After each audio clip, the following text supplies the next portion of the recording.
догадались, вы смотрите продолжение наших видеоизысканий в рамках проекта City. Накануне вечером, обсуждая наши планы, мы решили пойти уже проверенным путем и попытаться максимально разузнать обо всем, зайдя в первую попавшуюся аптеку, как мы уже делали в прошлый раз в Бельце. Однако... Зашли в пару аптек, бесполезно, не знают ничего ни о программах снижения вреда, не знают ничего где можно пройти тестирование. Вот пробуем дальше пройти. Вот еще одна аптека. К сожалению, воскресенье сегодня не работает. Не знаю, что делать. Единственный, наверное, вариант останется прийти в гостиницу и попробовать как-то через интернет найти что-то. Пожалуй, будет правильно прежде всего напомнить вам о задачах, стоящих перед нами в проекте City. За несколько дней в каждом из 5 городов проекта мы должны выполнить своеобразный квест, который демонстрирует уровень доступности и качества работы программ профилактики, лечения и поддержки для уязвимых групп, а также показывает степень участия государства в этих процессах. Для этого мы должны постараться приобрести новые или обменять использованные шприцы, получить 2-3-дневный запас антиретровирусной терапии, пройти быстрое тестирование на ВИЧ, туберкулез, вирусные гепатиты и так далее, а также стать клиентом местной программы опиоидной заместительной терапии. В этот раз задача реально сложнее. У меня действительно ВИЧ-инфекция, я действительно принимаю антиретровирусную терапию, у меня нет с собой таблеток, в багаже остались. Тарас Григорьевич, может быть, вы подскажете, где спеццентр, где НПО, где обмен шприцев? Шутки шутками, а задача реально оказалась сложнее, чем мы думали. Люди практически не говорят на русском языке, и очень мало кто говорит на английском. Как мы будем выкручиваться из этой ситуации, пока не знаю. Но что-нибудь придумаем. Для тех, кто не в курсе. Да, ВИЧ-инфекция уже давно не считается смертельным заболеванием, это правда. Но для того, чтобы вирус иммунодефицита не развился в СПИД и не привел к смерти, инфицированному человеку необходимо регулярно принимать антиретровирусные препараты. София достаточно большой город, и вот реально я вот не представляю, куда пойти человеку с проблемой употребления наркотиков. Ну, банально какие-то вопросы по здоровью решить, если он не знает никого в этом городе. Спрашивать у полицейских, у людей на улице. Ну, как-то стрёмно. А если еще и не знаешь язык, даже элементарно найти в интернете адрес больницы нужный, будет задача не из простых. Но реально в своей жизни я всегда находил выход из ситуации. Выживем и здесь. Итак, наш новый плацдарм для выживания – город София. София – столица и самый крупный населенный пункт Болгарии. Фактическое население около 2 миллионов человек, из которых примерно 800 ВИЧ-положительны. 10 тысяч жителей Софии являются проблемными наркопотребителями, то есть зависимы от наркотиков. На сегодняшний день в Болгарии 3370 клиентов программ заместительной терапии. Из них 1378 жители Софии. По статистике, болгары в возрасте от 15 до 64 лет отдают предпочтение марихуане, героину, амфетамину, метамфетамину и гашишу. В общем, придя в отель, я открыл интернет и перевел несколько запросов типичных на болгарский, на английский язык. Анонимное тестирование на ВИЧ, спеццентр в Софии, программа обмена игл и шприцев и кабинет заместительной терапии. У нас получилось достаточно большое количество адресов. Нашелся и спеццентр, лист, перечень кабинетов анонимного и бесплатного консультирования и исследования на ВИЧ. Таких на Софию оказалось аж 5 штук. И нашли сайт, на котором есть информация по поводу заместительно-поддерживающей терапии. Здесь есть даже критерии отбора в программу, есть адрес, контактные телефоны, часы работы. В общем, у нас есть теперь адреса, и завтрашний день начнем, наверное, со спеццентра. Теперь, как нам тогда казалось, у нас было все для успешной реализации нашего софийского кластера. Контакты спеццентра, адреса и телефоны 5 организаций, предоставляющих бесплатное тестирование, и адрес клиники по лечению наркотической зависимости. Однако в данный момент мы ничего не могли предпринять в этом направлении. На дворе воскресенье, выходной. и ничего, кроме экстренных служб, не работает. На этом мы посчитали, что наша дневная задача выполнена, и мы отправились спать с чувством исполненного долга. Наш второй день в Софии, как и планировалось накануне, мы решили начать с визита в местный центр СПИДа.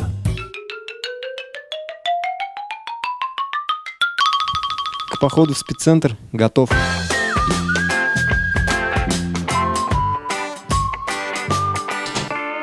Вчера поздно вечером мы нашли в интернете адрес спеццентра города Софии. И сейчас мы идем к врачам для того, чтобы попытаться получить жизненно необходимое лечение. Наш путь к месту назначения пролегал через самый центр Софии. Мы шли, наслаждаясь прогулкой по красивым местам и планируя предстоящую беседу с врачом. Тогда мы еще не знали, какой сюрприз ожидает нас в конце пути. Та-та-та-та. Та-та-та-та. Ну что, это на самом деле оказался не тот адрес. Забив в поисковую строку спеццентр города Софии, я получил адрес центра по лечению паразитических болезней. Но добрый охранник дал нам новый адрес. Идем туда. Надеюсь, в этот раз мы попадем по нужному адресу. И надо же было такому случиться, но в тот самый момент провидение послало нам помощь в лице милой дамы в белом халате. И благодаря ее своевременному вмешательству в наши планы были внесены существенные коррективы. Бульвар Столетов, 404. Да. Пешком очень далеко. Очень далеко пешком. Пешком не можно. Такси. Ну ладно, поедем на такси. Такси. Такая трогательная статуя. Я бы назвал этот монумент «Глобальный фонд и НКО». Мы потратили на поиски антиретровирусной терапии для Лёши почти целый день. Мы не можем показать вам детали этого путешествия, отчасти потому, что во многих местах, где мы были в этот день, снимать попросту нельзя, а отчасти из этических соображений. Но вот основные выводы по второму дню. Для того, чтобы получить антиретровирусную терапию в Болгарии, нужно быть гражданином Болгарии или гражданином Евросоюза, или иметь официальный статус беженца. Других вариантов просто нет. Купить препараты в аптеке тоже не вариант. Во-первых, рецепт никто не выпишет, а во-вторых, аптеки не торгуют подобными лекарствами. И как же быть в этой ситуации? Короче говоря, решить свою проблему с доступом к лечению, используя государственную систему Болгарии, мне не удалось. Единственный вариант – это попробовать поискать помощь в пациентских организациях, либо профилактических программах. Ну, конечно, рассчитывать на то, что вас обеспечат лечением на ближайший месяц, 2 или полгода, не стоит. Но, скажем, найти небольшое количество терапии, ну, на 2-3 дня, для того, чтобы вернуться домой, я думаю, реально. Лично у меня это получилось. Да, получилось. Вторая часть нашего квеста выполнена. Теперь у Лёши есть необходимый минимум антиретровирусной терапии, а мы можем приступать к следующему заданию – выяснить все о доступности заместительной терапии в Софии. Чтобы получить ответ на этот вопрос, мы приехали в государственную наркологическую клинику. Это довольно большое трехэтажное здание какого-то совершенно советского вида с отдельным входом для клиентов метадоновой программы. Здесь нам удалось встретиться с представительницей местной администрации, которая рассказала нам о ситуации с лечением метадоном в Болгарии, включая наш вопрос о возможности лечения для иностранцев. Само собой, мы не снимали внутри здания. К сожалению, получить лечение метадоном в государственных учреждениях Софии, не будучи гражданином Болгарии или Европейского Союза, нереально. Однако это возможно в любом из частных метадоновых кабинетов, которых в Софии несколько. Контакты одного из таких учреждений нам удалось получить прямо здесь. И не только получить контакт, но еще и прямо на месте договориться о встрече. Отрадно, что и государственная программа, и частные кабинеты свободно взаимодействуют друг с другом. Нам даже предложили поехать поснимать в один из реабилитационных центров, но, к сожалению, у нас не было на это времени. Может быть, в следующий раз? Ну а пока разрешите представить вам клиника доктора Кончалова. Здравствуйте. You're very welcome. Nice to meet you, доктор. Now I can show you our small old house, 100 years old house Маленький домик 100-летней историей, that looks like home, который выглядит как дом. not like a hospital. Не как больница, or не как clinic or whatever. поликлиника, а как действительно как дом. And that we like when people come walk когда люди citizen. проходят, They have to stop and look at the flowers. да, не останавливаются, I said, смотрят "Oh, на what- цветы и говорят, What a nice. What is this? What что is это a такое, nice что это за прекрасное And we said, место. It's, Я мы it's говорим, a drug addiction это clinic. клиника для наркоманов. Лист ожидания в бесплатных государственных метадоновых программах огромен. Нам озвучивали какие-то несуразные цифры. Что-то вроде от 5 до 7 лет. Однако государство пытается решать эту проблему, предоставляя бесплатный метадон частным кабинетам, подобным клинике доктора Кончалова. Кстати, за метадон здесь денег не берут. Клиенты платят лишь за услуги, спектр которых весьма широк. От медикаментозной поддержки до психотерапии для клиентов и членов их семьи. У них больше, чем 200 пациентов на Так, сегодняшний день. визит us И они to- открываются рано утром до позднего The вечера. whole day. Каждый день в течение всей недели без выходных. There are some rules, regulations. Вот, пожалуйста, открыта вся информация, как по золотым стандартам любого медицинского учреждения есть цены, услуги, программа лечения, вся информация для какие препараты, какие правила поведения. And here, Hi, our nice nurses, to meet you. Это наша медсестра, I'm Alex. Nice to they're the meet you. first to. Метадон в When жидком the виде, patient жидкой comes форме. in, the patient stays here, Ага. and we have Кидин. Когда пациент приходит, он подходит сюда, cheers, cheers.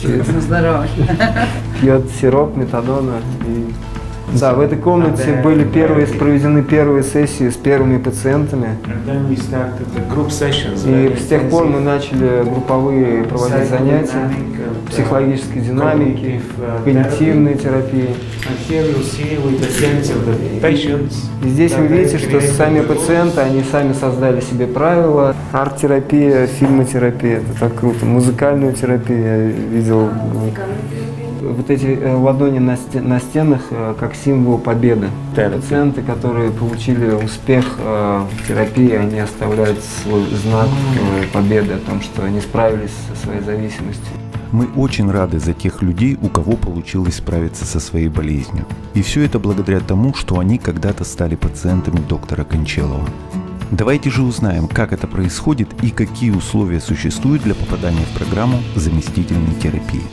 We're trying to be very quick, very positive, very supportive when somebody comes for help to us. We have been visited by people from many countries and need treatment for 1 to 3 days or a couple of weeks or stay longer. We are very open to support this.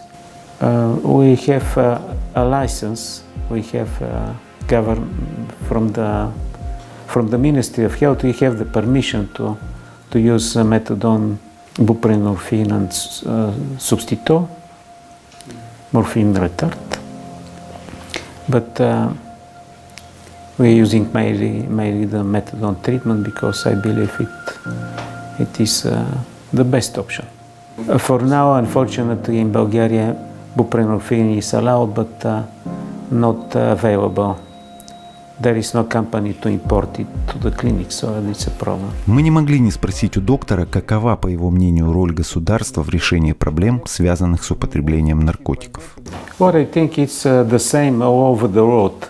It is the balance between the financial possibilities, resources of the national system, institutions, and the extent to which the government, the ministries, and the institutions related to helping people with using drugs take care of their destiny and think it's important to help them in the best way.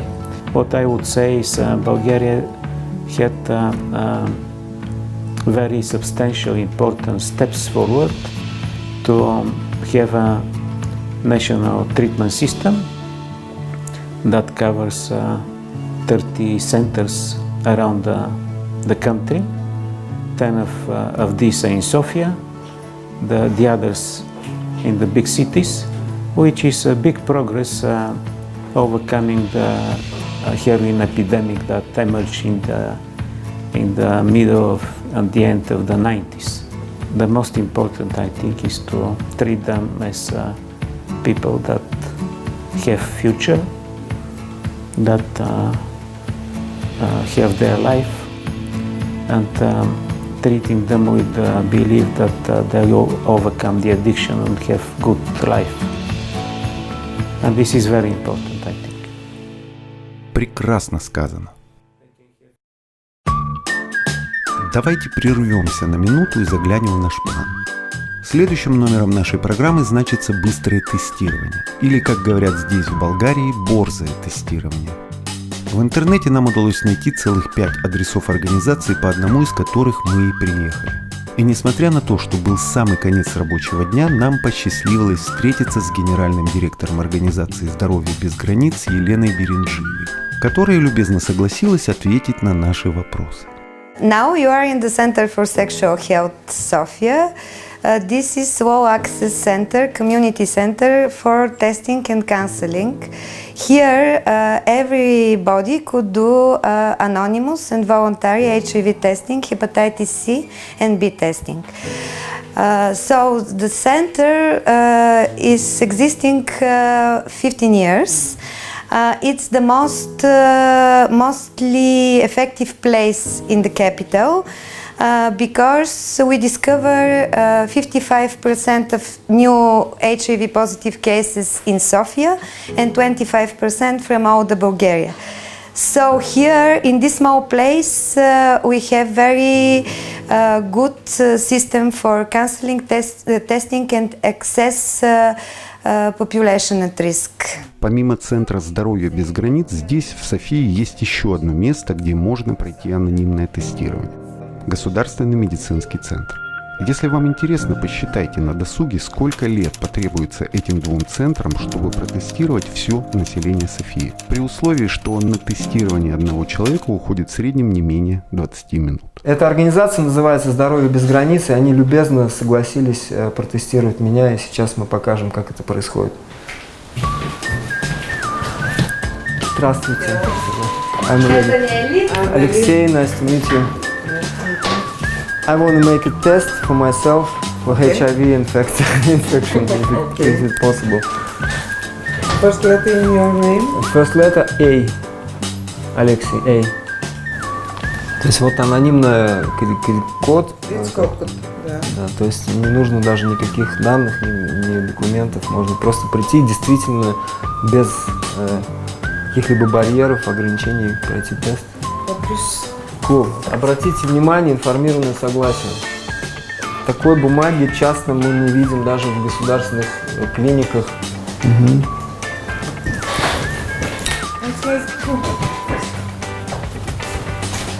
It's a rapid test. Быстрый тест, экспресс-тест. Меня протестируют на ВИЧ, гепатит Б и С. HIV, ага. Hepatitis C. Hepatitis B. СHБС антиген.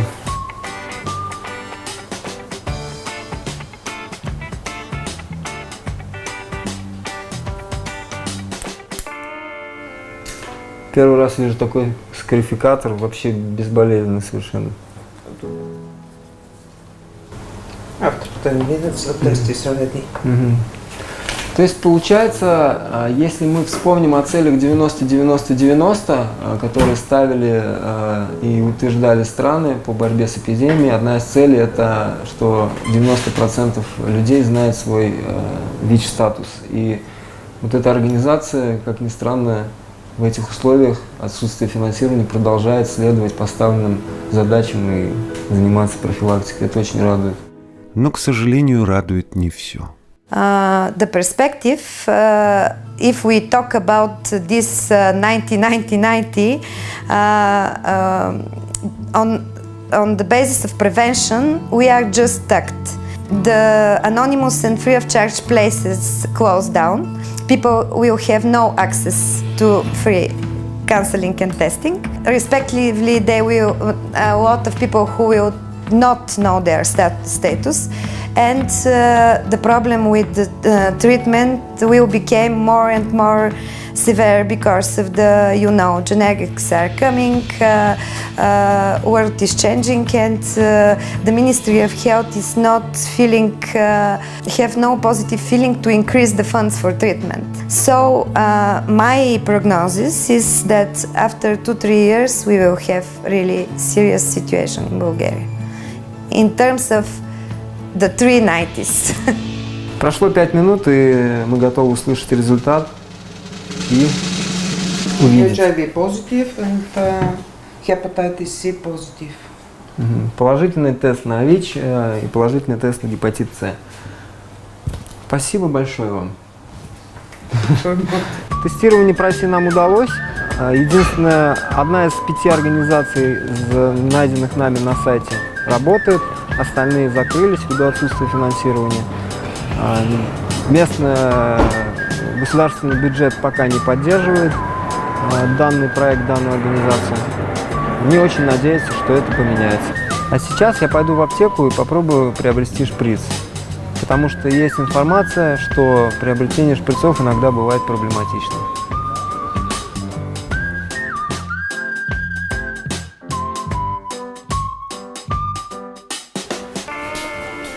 Здравствуйте. Can I buy шпринцовка? 2 миллилитра. Только 5. Только 5? Ну давайте тогда 2 5. А инсулиновые есть? Нет. Нет. Только специализированные. Ага. А иглы в них есть? А тут, Есть какие? ну, двушки короткие есть? Инсулиновые? Да. Еще 20. Пожалуйста. Спасибо. 2-миллиграммовых шприцов не было в продаже. Пришлось купить 5. Самое интересное, что шприцы без иголок, обратите внимание. Если бы я не заметил, то вышел бы из аптеки со шприцами без игл. Но зато есть отдельно инсулиновые иглы. Повезло. Как вы могли заметить, нам потребовалось 3 дня в Софии для того, чтобы пройти тестирование, получить информацию о заместительной терапии, купить шприцы в аптеке и найти лечение АРВ-препаратом. 3 дня, с утра до вечера, мы только этим и занимались. А как вы думаете, мог бы кто-то помочь нам сделать это гораздо быстрее и безо всяких проблем? Да, такая возможность есть. Точнее говоря, была. И вы сейчас узнаете, почему мы говорим об этом в прошедшем времени. Но прежде давайте совершим небольшую экскурсию по гостеприимному дому, в котором расположился дроп-ин-центр и офис благотворительного фонда «Инициатива за здоровье». А поможет нам в этом секретарь фонда Анна Любинова. Here you are. Welcome.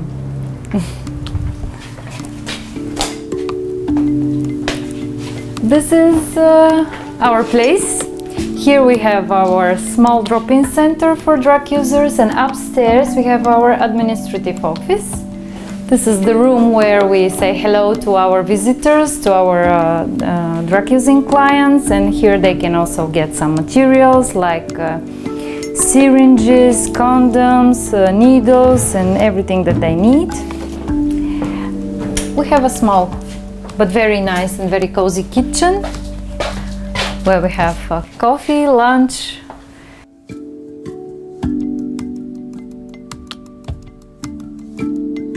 And upstairs is our office, place for administrative work. And a balcony, very important for smokers, and not only. Our organization is a typical outreach harm reduction NGO. We started in 1998, and we were the first organization in Bulgaria to provide harm reduction services for injecting drug users, and we did it for like 20 years already. We provided till very soon needle exchange program for drug users based on outreach through a mobile van. We provided syringes, needles, all injecting paraphernalia that was used by users. Also testing for HIV, hepatitis and syphilis in a mobile van. and a stationary service also for needle exchange, counseling and case management for people who are HIV positive, helping them to reach treatment, to enter methadone programs, etc.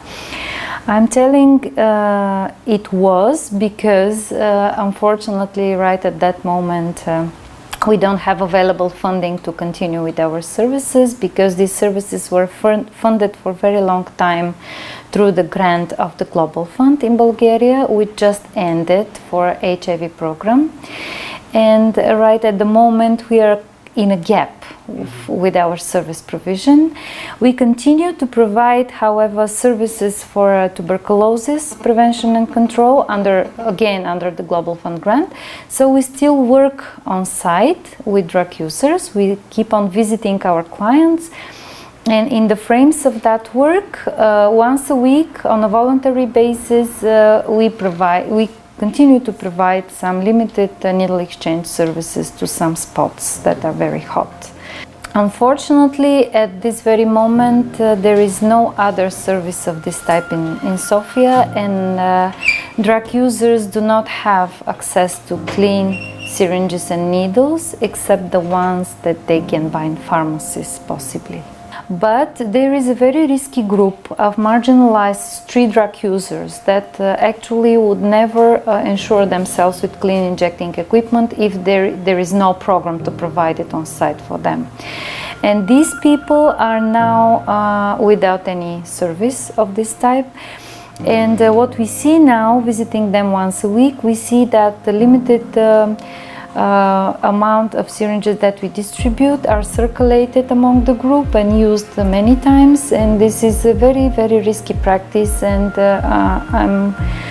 I'm concerned that we can expect a spread of HIV soon in the coming months. Какое будущее ждет Болгарию, если государство не возьмет на себя поддержку программ снижения вреда? It can lead to a hidden epidemic, because the harm reduction services and their mobile units were actually the ones who reached and tested the group very much. So if we don't reach the group with syringes and needles, and if we don't provide on-site testing for this group, we wouldn't know what happens there with the infection. And I think that this is the worst scenario, and I really hope we don't reach it. Мы приехали в один из цыганских кварталов, где до сих пор открытая наркосцена. Обычно выезды, как говорила Аня, проекты снижения вреда происходят сейчас только раз в неделю. И то, что мы сейчас видим, это реально попытка сохранить отношения с клиентами, потому что из-за отсутствия достаточного финансирования многие услуги потерялись, такие как тестирование, и команда проекта пытается всеми силами сохранять налаженный контакт с клиентами, продолжает консультировать, общаться. И все же ВИЧ и туберкулез не являются для клиентов приоритетными проблемами. Прежде всего, они бездомные люди, часто без документов и, само собой, очень бедны.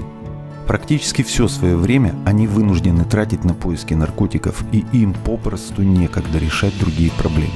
А еще, конечно же, необходимы изменения в законодательстве в сфере контроля за наркотиками с целью декриминализации хранения для личного использования.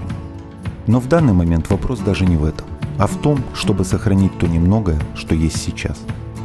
А еще в тот день мы встретились с Юлией Георгиевой, которая давно работает в сфере профилактики ВИЧ среди уязвимых групп и обладает высоким уровнем экспертизы в вопросах охраны здоровья. Мы спросили у Юлии, что, по ее мнению, может спасти ситуацию с финансированием НКО в Софии. The budget advocacy isn't really popular here, unfortunately. 2 weeks ago there was one seminar, workshop, which were organized by HRN. And there was the place when we started to talk about it much seriously. Because unfortunately the NGOs are not connecting between each other. There isn't a strong network between the NGOs.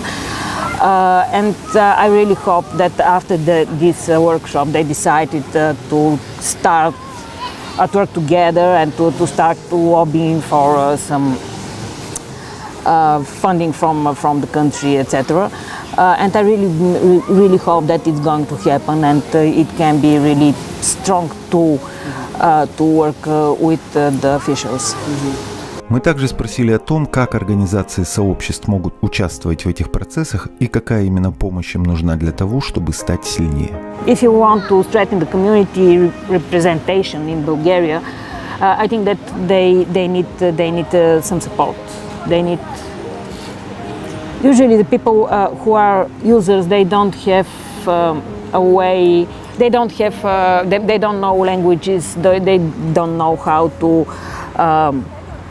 work with money, things like that. They need technical support, in fact, at first.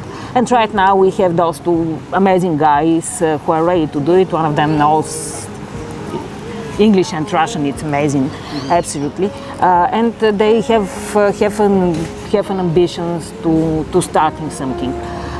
We are trying to support them, of course, and I really hope that it's going to work.